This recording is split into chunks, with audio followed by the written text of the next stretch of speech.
नमस्कार। आप सुन रहे हैं पॉडकास्ट आत्मा का सफर और मैं हूं आपकी होस्ट कशिश गंभीर। आज हम बात करने जा रहे हैं सपनों के अर्थ के बारे में। पर इससे पहले कि हम आगे बढ़ें, मैं आपसे रिक्वेस्ट करूंगी कि आप नीचे दिए गए लिंक पर क्लिक करें और हमारे साथ हमारी स्पिरिचुअल कम्युनिटी में जरूर जुड़ें। तो आइए शुरू करते हैं। सपनों का अर्थ। एक मनुष्य का निर्माण मन, शरीर और आत्मा से होता है। जब कोई जागृत होता है, अवेकन्ड होता है, तो आत्मा और मन दोनों सक्रिय हो जाते हैं, एक्टिव हो जाते हैं। स्पिरिचुअल अवेकनिंग यानी आध्यात्मिक जागरण से पहले सिर्फ मन एक्टिव होता है। कई लोग जो आध्यात्मिक यात्रा पर हैं अपने सपनों का अर्थ समझने की कोशिश करते हैं, लेकिन मैं इसके विपरीत सलाह देती हूँ, क्योंकि सपने मन के भंडार से आते हैं।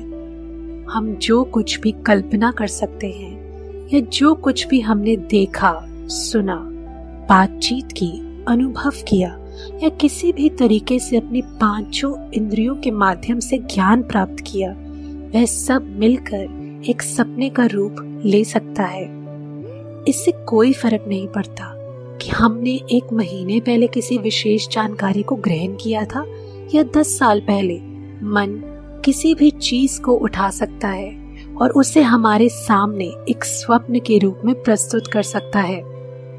भारत के महान संत गुरु नानक देव जी ने सिखाया कि मन जीते जग जीत, जिसका अर्थ है जो मन को जीत लेता है वह संसार को जीत लेता है। उच्च चेतना के संत जानते हैं कि मन कितना शक्तिशाली होता है। हम जागृत अवस्था में रहते हुए भी किसी समस्या का हल खोजने में घंटों बिता देते हैं और कई बार तो बिना गूगल मैप के रास्ते को लेकर भ्रमित हो जाते हैं। ऐसी स्थिति में जब हम जागृत नहीं होते, तब देखे गए सपनों का अर्थ खोजने की कोशिश करना क्या ये उचित है? बिल्कुल नहीं। कई लोग तो ऐसा सोचते हैं कि सपने भविष्यवाणी कर सकते हैं। बहुत ही गलत सोच है ये, क्योंकि कभी कभी मन हमें निकट भविष्य की कुछ झलक दिखा सकता है और जब ऐसा होता है तो हम मन पर पूरी तरह से विश्वास करने लगते हैं। उसके बाद मन हमें कुछ ऐसी बुरी चीजें दिखा सकता है जो संभवतः कभी होंगी ही नहीं। हालांकि क्योंकि पिछले सपने सच हो गए थे, हम इन नए सपनों पर भी विश्वास करने लगते हैं और अनजाने में अपना जीवन उसी दिशा में आगे बढ़ाने लगते हैं। आध्यात्मिकता का सार क्या है?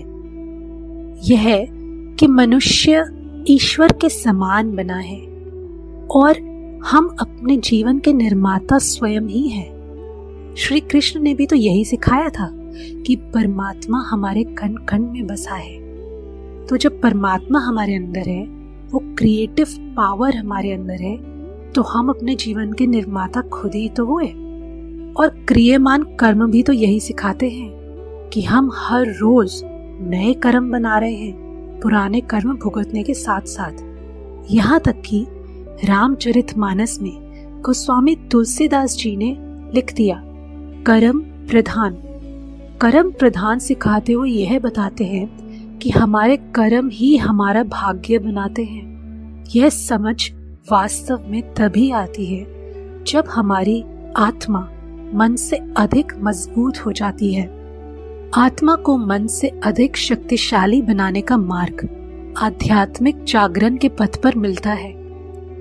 इसे हासिल करने के लिए हमें यह पहचानना होगा कि जहाँ मन शक्तिशाली है, आत्मा भी उससे अधिक मजबूत बनने की क्षमता रखती है और अंततः उस पर विजय पा सकती है।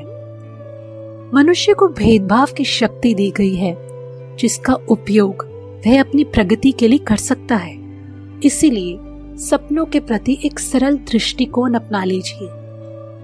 अगर आपको कोई अच्छा सपना दिखे तो उसका आनंद ले, और अगर कोई बुरा सपना दिखे तो उसे भूल जाए और जाने दें। इसे एक मंत्र के रूप में याद रखें। जीवन बहुत ही सरल हो जाएगा। हमें अपने जीवन को जटिल बनाने की आवश्यकता नहीं है। आध्यात्मिकता को हमारे जीवन को सरल बनाना चाहिए, अन्यथा हम गलत दिशा में बढ़ रहे हैं।